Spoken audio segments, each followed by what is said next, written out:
మత్తయి సువార్త 16వ అధ్యాయము, మత్తయి సువార్త 16వ అధ్యాయము 18వ వచనము 19వ వచనము. మరియు నీవు పేతురువు, ఈ బండ మీద నా సంఘమును కట్టుదును, పాతాళలోక ద్వారములు దాని ఎదుట నిలవలేవని నీతో చెప్పుచున్నాను. చాలండి ప్రియులరా, మందిరము అంటే మనుషులు కట్టుకుని కూడుకునేది కాదు.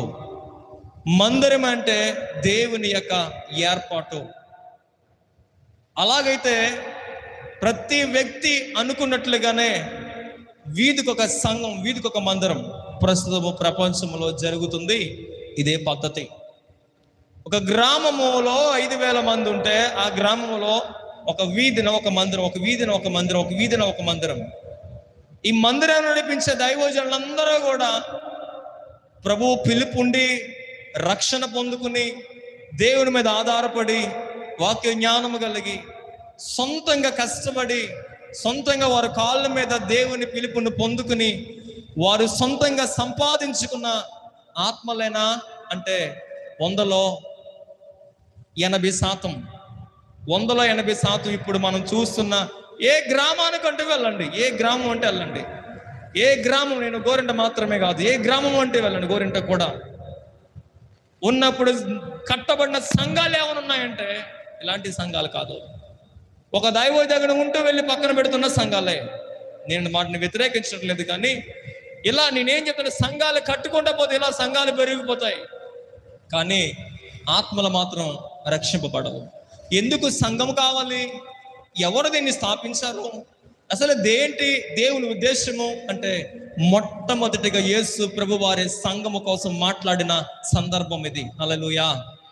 ఈ మత్తయి సువార్తలో ఒకసారి యేసు ప్రభు వారి పేతురు గారితో మాట్లాడిన ఒక మాట ఏంటి అంటే, ఇదిగో నీవు పేతురువు అన్నారు. అక్కడ పేతురు అనే మాటకు అర్థము రాక్, రాయి అని అర్థం. వాస్తవానికి సంఘం అంటే ఏంటి? సంఘాన్ని చర్చ్ అని ఇంగ్లీష్లో అంటారు.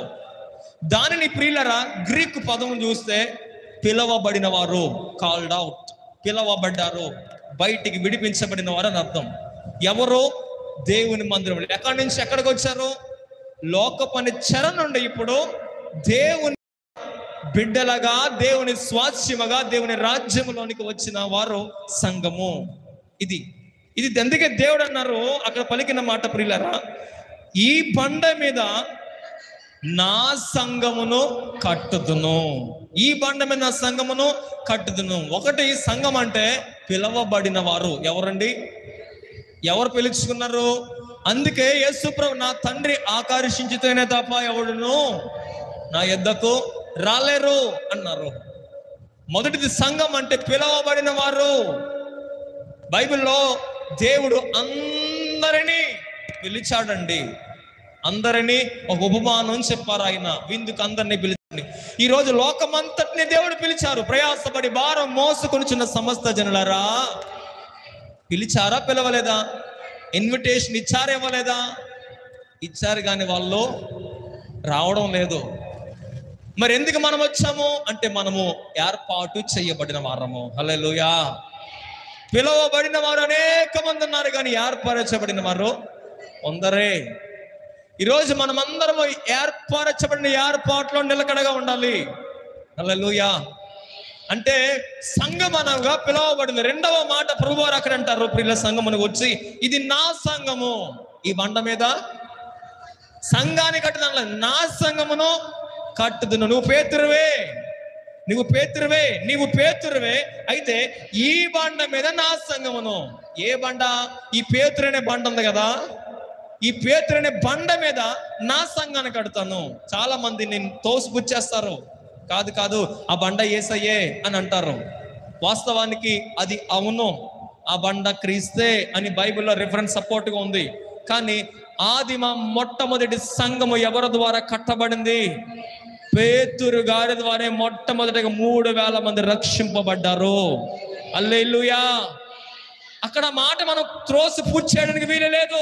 ఎందుకంటే నీవు పేతురువు అంటే రాయివి, ఒక రాయివి, బలమైన స్ట్రాంగ్, అది బలమైనది. అది ఈ బండ మీద నా సంఘమును, అలాగైతే నేను నా మీద సంఘమును కట్టుని యేసయ్య చెప్పాలి అక్కడ కదా. ఆ మాటలు ఎవరు మాట్లాడుతున్నారు? యేసు ప్రభువు వారే చెప్తున్నారు. నేనే సంఘమును కట్టుదును అనలేదు ఆయన. ఈ బండ మీద నా సంఘమును కట్టుదును అంటే సంఘము కట్టబడాలంటే బండ లాంటి వారు కావాలి. హల్లెలూయా. ఈ బండ ఏంటి అర్థము? తుఫానులు, వరదలు, శోధనలు, ఇబ్బందులు, ఆటంకాలు, బలహీనతలు, ఆత్మీయహీనతలు, భక్తిహీనతలు వెంటాడుతున్నప్పుడు ఈ బండ కూడదు. చలనము లేనిది బండ, చలనం ఉండదు దానికి. ఎన్ని వరదలు కొట్టినా వాటి నుంచి పొంగు పారిపోవాలి. కానీ వాస్తవానికి నేను చెప్పగలను, దైవజనులు కాకుండా మరి ఎవరనైతే ఈరోజు ఇక్కడ సంఘం ఉండేది కాదు. నాన్నగారు తప్ప మరి ఎవరైనా సరే ఒకవేళ ఉంటుంటే ఈ కాలనీలో, ఈ కల్వరి గ్రేస్ చర్చ్ మందిరంలో ఉండేది కాదు.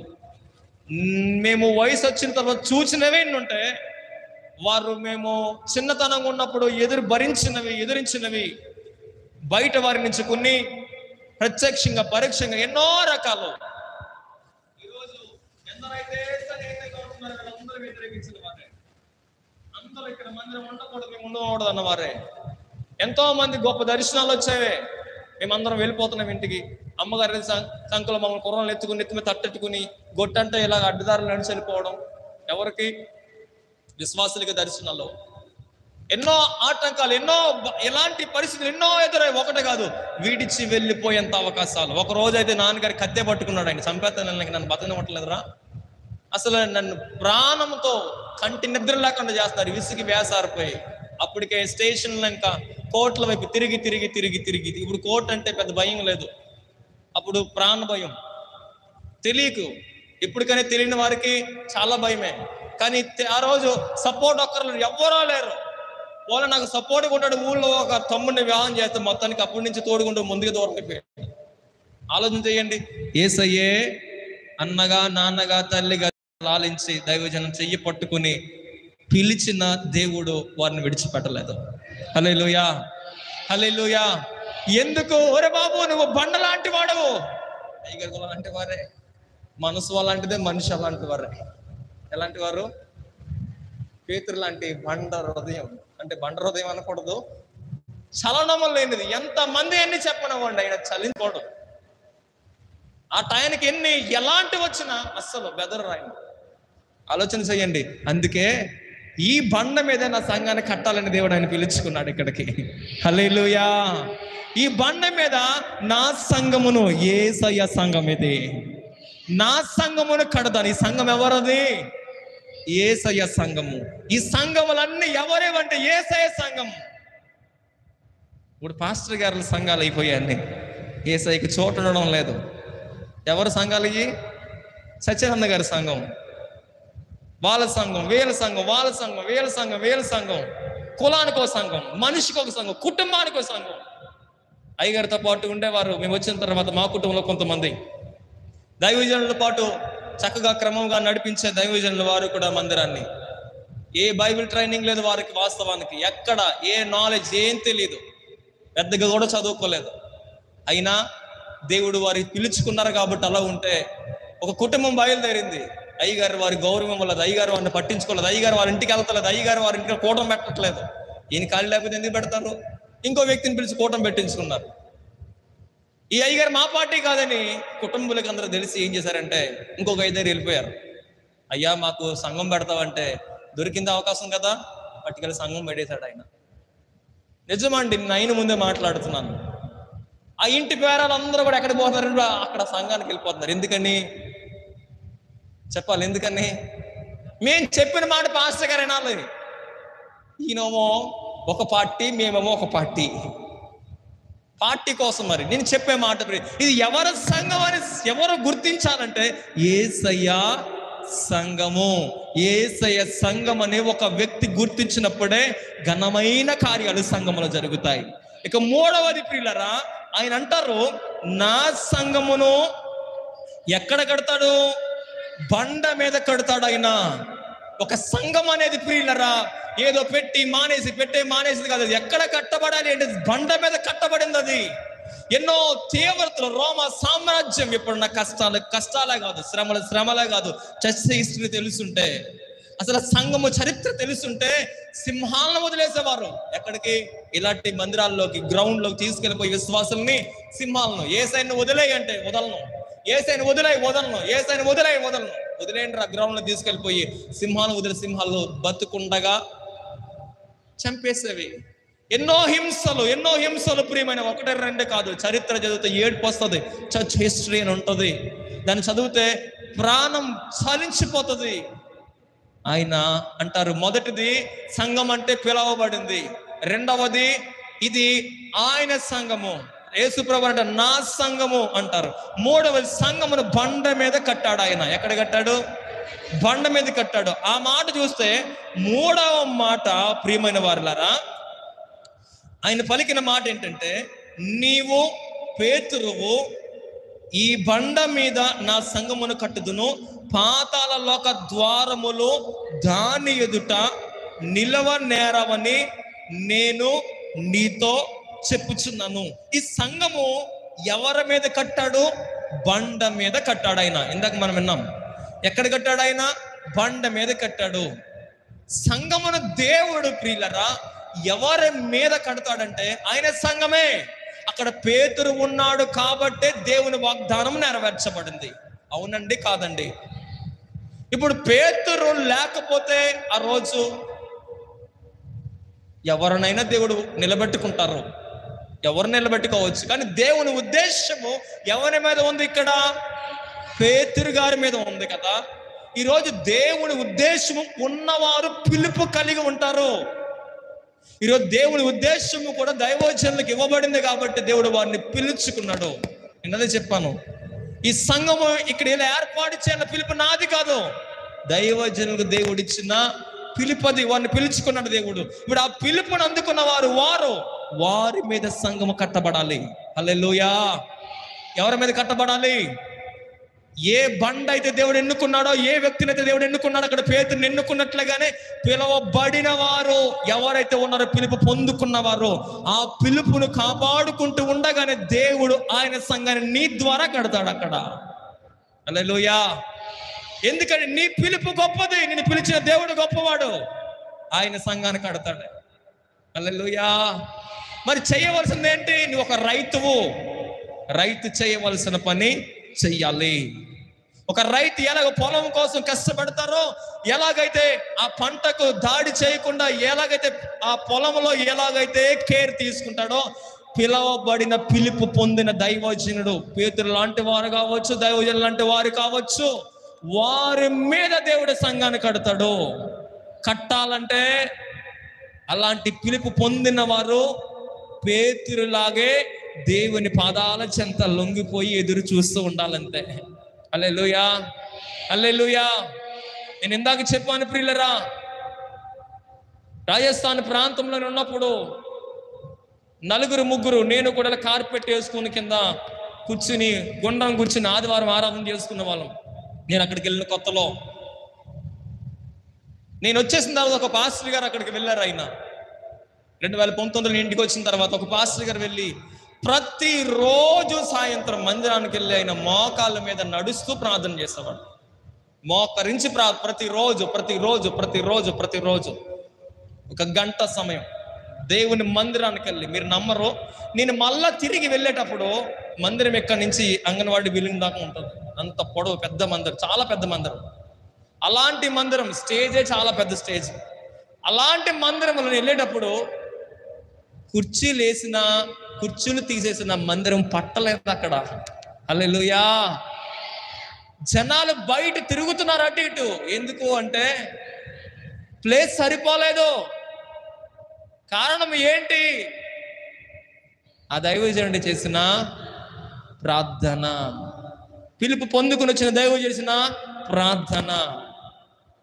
అందుకే ఎప్పుడు నేను సంఘాన్ని అడుగుతుంటాను, మందిరాలలో ప్రార్థన చెయ్యాలి.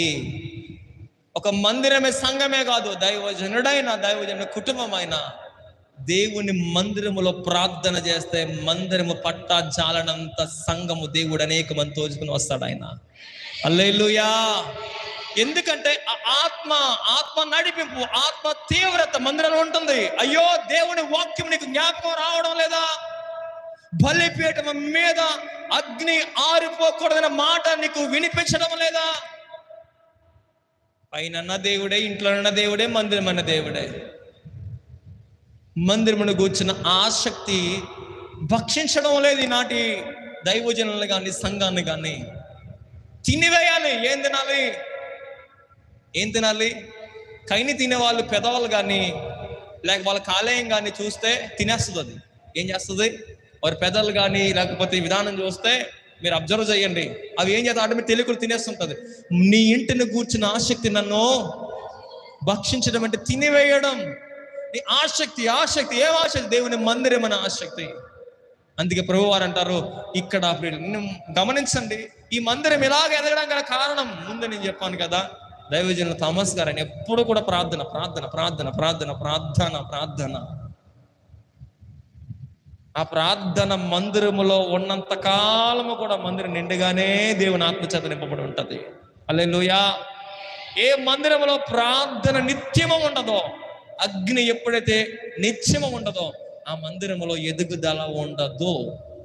నో డౌట్ ఉండదు.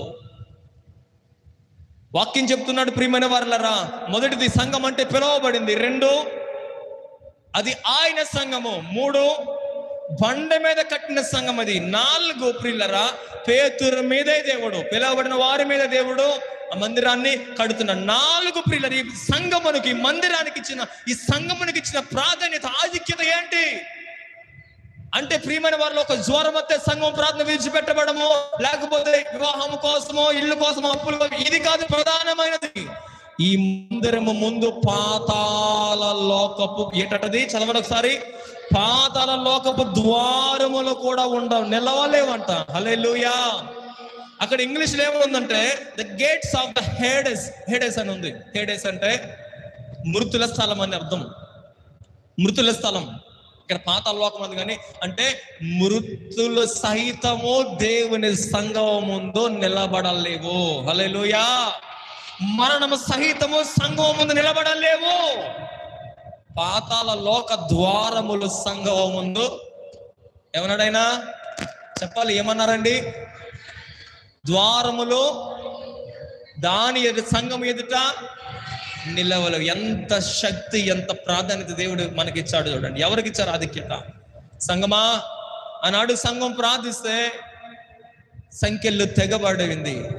ఆనాడు సంఘం ప్రార్థిస్తే అనేక వేల మంది రక్షింపబడ్డారు. ఆనాడు సంఘం ప్రార్థించింది కాబట్టే ఈనాటికి సువార్త అందుతుంది. ఆనాడు సంఘం ప్రార్థించింది కాబట్టే క్రైస్తవ మధ్యలో ఆగిపోలేదు. ఆనాడు సంఘం ప్రార్థించింది కాబట్టే ఆ ఉద్యమం ఆగిపోలేదు. ఆనాడు సంఘం అంటే దీన్ని కంటిన్యూ చేసిన సంఘము ఈ సంఘ ప్రార్థన బాధ్యతను నెక్స్ట్ తరానికి అందించింది. ఆ తరము ఇంకొక తరానికి అందించింది. ఆ తరము ఇంకొక తరానికి అందించింది. కాబట్టి ఇప్పటికి ఈ తరం వరకు ప్రార్థన అనే ఆత్మ నిలిచే ఉంది. హల్లెలూయా. మరి ఈ తరంలో నీవు నీ తరానికి అందించగలుగుతున్నావా? సంఘం యొక్క బాధ్యత ప్రియులారా. సంఘము మొర్ర పెడుతుంది కాబట్టి దేశములు ఇంకా పాడైపోకుండా ఉన్నాయి. సంఘాలు ప్రార్థిస్తున్నాయి కాబట్టి, సంఘములు ఏకమిస్తున్నాయి కాబట్టి ఇంకా అనేకమైన చోట్ల ప్రియులారా ఎన్నో ప్రమాదాలు తప్పుతున్నాయి. ఒక్కసారి ఆలోచన చేద్దాం. నేను సమయం అయింది, ముగిస్తున్నాను. ఎన్నో ఎన్నో ఎన్నో విషయాల్లో ప్రార్థించేవారు సంఘాలకు చాలా అవసరం. ప్రార్థించేవారు సంఘాలకు చాలా అవసరం. గట్టిగా మందిరంలోకి అడిగడితే 2 నిమిషాలు ప్రార్థన చేస్తావు. పొరపాటున అయ్యగారు ప్రార్థన చేసేదాకా ప్రార్థన చేసుకుంటేనే ప్రార్థనా శక్తి ఎక్కువైపోద్దామో అన్నట్టుగా కరెక్ట్గా టైం లెక్కేసుకుంటాం. దేనికి లెక్కేసుకోము. టీవీకి టైం లెక్క ఉండదు, ఫోన్కి లెక్క ఉండదు, దేనికి లెక్క ఉండదు. ప్రార్థన మాత్రం కరెక్ట్గా టైం టు టైం. ఒక 2 నిమిషాలు అయిపోయిందా చాలు, ఇసుగుదలు వచ్చేస్తుంది, ఇంకా చాలు, ఎక్కువ చేయలేం మన ప్రార్థన. సంగమా, మనం మేల్కోవాలి. 20 సంవత్సరాలు దేవుడు మా సంఘానికి గొప్ప కృపనిచ్చాడు అనడంతో కాదు, గొప్ప ఆధిక్యత దేవుడు మన సంఘానికి ఇచ్చాడు. ఆయన గొప్ప ఆధిక్యత.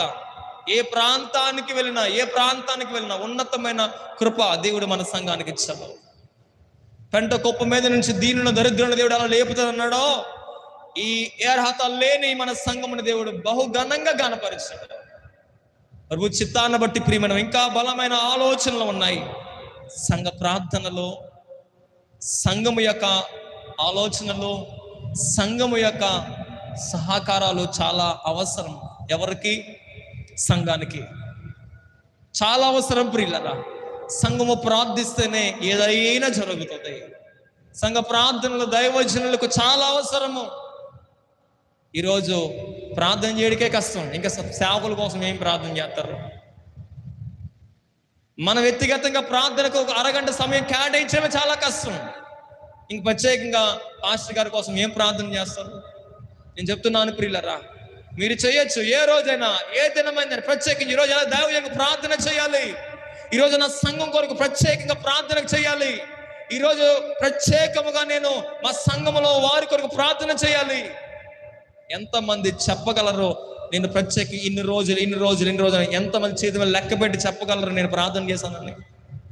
ప్రార్థన చేస్తే గుంపులో గోవింద అన్నట్లతో పాటు మా అయ్య గారిని కూడా దీవించండి. ఆమేన్. నేను చెప్తున్నాను ప్రియులరా, సంఘము ప్రార్థన చేయాలి. సంఘములో దైవజనుడి కోసం అతిపెద్ద సంఘము కొరియాలో ఉందా? దైవజనుడు చెప్పిన సాక్ష్యం, ఈ రోజు ప్రపంచంలో పెద్ద సంఘం నాది అయిందంటే దానికి ఒకే కారణం. నా తెలివి కాదు, నా జ్ఞానం కాదు, నా చదువు కాదు, నా కుటుంబం కాదు, నా ఆస్తి కాదు. నా కోసం నా కాళ్ళ కింద ఫ్లోర్లో నా సంఘం ఎప్పుడు ప్రార్థన చేస్తుంది. దేవుని మందిరములో ఆత్మను దైవజనుడు కానీ, దైవజన కుటుంబం కానీ, సంఘము కానీ ఆర్పడానికి ఏమాత్రము కూడా ప్రయాస పడకూడదు, ఉద్దేశించకూడదు, అడ్డు రాకూడదు. మరి ఏం చేయాలి? ఆరిపోకుండా ఉండాలంటే ప్రార్థన చేయాలి. ఆరిపోకుండా ఉండాలంటే ప్రయాసపడాలి. చేతనైనంత వరకు ప్రార్థన మొదటి ఆయుధం ప్రియులారా. కాబట్టి సమయం 1 గంట అయింది. ప్రభు కృపను బట్టి 5 మాటలు. సంఘం అంటే పిలవబడింది, సంఘం అంటే అది ఆయన సంఘం. బండ మీద కట్టదన్నాడు ఆయన. 4వది, పాతాళాల ఒక ద్వారములో సంఘం ముందు నిలబడవు. ఎవరు ముందండి? సంఘం ముందు. ఉన్నతమైన అధికారం ఇచ్చాడు. మరణమే నిలబడకపోతే అనారోగ్యాలు నిలబడతాయా? సమస్యలు నిలబడతాయా? సంఘము సాధించలేనిది ఫలానా ఉందనే చరిత్ర మనం నమ్మిన దేవుణ్ణి కానీ బైబిల్లో కానీ లేనే లేదు ప్రియులరా. హల్లెలూయా. బైబిల్ని చదివితే సంఘము సాధించినవి ఎన్నో ఉన్నాయి. అలాంటి ఘనమైన కృపను దేవుడు మన సంఘానికి ఇచ్చాడు. ఈ మన సంఘము ద్వారా కొన్ని మందిరాలు నిర్మించబడుతూ ఉన్నాయి, కొన్ని నిర్మించబడ్డాయి, కొన్ని మందిరాలు నిర్మించబడుతున్నాయి. ఈ మన సంఘము ద్వారా ప్రియమైన వారలారా ఒక బైబిల్ స్కూల్ ఒకటి కూడా ప్రారంభిస్తున్నాము. ఈ మన మందిరము సంఘము ద్వారానే అనేక పరిచర్యలు దేవుడు జరిగిస్తున్నారు. అనుదినము ప్రతిరోజు కూడా ఈ మందిర పరిచర్యల కోసం ఎల్లప్పుడూ మీ ప్రార్థనలో జ్ఞాపకం చేసుకునవలసిందిగా మనం చేస్తూ ఉన్నాను. అందరూ కూడా కండ్లు మూసుకుందాం. మధ్యాహ్నం మరొక సెక్షన్ ఉంది కాబట్టి అలా ఉంటుండగానే మనం ప్రార్థన లేక విందాం. మన మధ్యన తమ్ముడు వస్తారు, వచ్చి మనందరి ముగింపు ప్రార్థన చేస్తారు. దీవెన ఆశీర్వాదాలతో మనం ముందుకు వెళ్దాం. మధ్యాహ్నం ప్రత్యేకంగా ప్రార్థనలు అందరి కోసం సాక్ష్యములు కూడా సమయం ఇవ్వబడుతుంది. అందరూ కూడా అలాగే ప్రార్థనలు, దేవా ఇటు గొప్ప ధనిత ఇచ్చావయ్యా, మా సంఘమును ఇంకా ఉజ్జీవింపు చేయండి అయ్యా. అలాగే ప్రార్థనలు లేక విందాం అందరూ. హల్లెలూయా. స్తోత్రమయ్యా, స్తోత్రాలు రాజా, మీకే వందనాలయ్యా. ఇంతవరకు మమ్మల్ని ఈ విధంగా నడిపించిన దేవా మీకు స్తోత్రములు తెలియజేస్తున్నాం. దేవా మీ సంఘమును దేవా 20 సంవత్సరములు కూడా నైనా ఎన్నో సమస్యల నుంచి లేవనెత్తి దేవా ఈ సంఘము ద్వారానైనా ఎంతో మందికి దేవా కుటుంబాలు కట్టుకోవడానికి దేవా ఈ సంఘంలో అడుగుపెట్టిన వెంటనే ఎంతో మంది దేవ జీవితాలు మార్చడానికి, ఎంతో మంది జీవితంలో దేవా మేలులు చూడటానికి, ఎంతో మంది జీవితాల్లో దేవా వారి గొప్ప స్థితిలో ఉండడానికి దేవా వారి జీవితాలు మార్చుకోవటానికి, వారి జీవితంలో ప్రతి ఒక్క సమస్యను తొలగించుకోవటానికి, వారి జీవితంలో ప్రతి ఒక్క బాధను తొలగించుకోవడానికి దేవా 20 సంవత్సరంలో దేవా మీ సంఘాన్ని వాడుకుంటున్న విధానం బట్టి మీకు వందనాలు దేవా.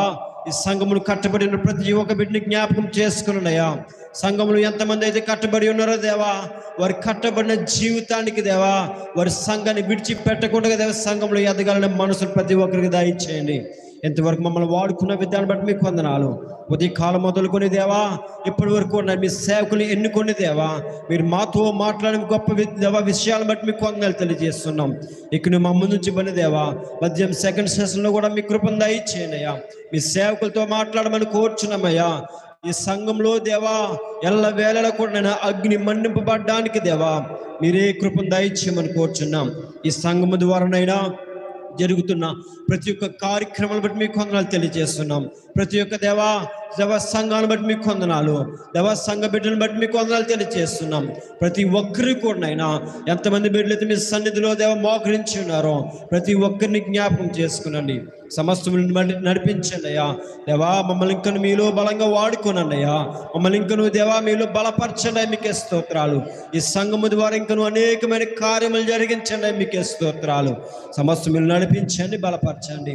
సమస్త మహిమ ఘనత ప్రభావాలు మీకే అర్పిస్తూ ఈ ప్రార్థన నజరేయుడైన యేసు నామమున అడుగుచున్నాం తండ్రి, ఆమేన్. నామమునకు సంపూర్ణ విజయం, అపవాది కిల్లుకు లయం కలుగును గాక. ఆమేన్. తండ్రి అయిన దేవుని ప్రేమ, ప్రభువైన యేసుక్రీస్తు వారి కృప, పరిశుద్ధాత్మ దేవుని యొక్క అన్యోన్య సహవాసం ఇప్పుడు ఎల్లప్పుడూ సదాకాలము ప్రభు కృప మనకు సదా తోడే ఉండును గాక. ఆమేన్, ఆమేన్, ఆమేన్. అందరికీ వందనాలంటే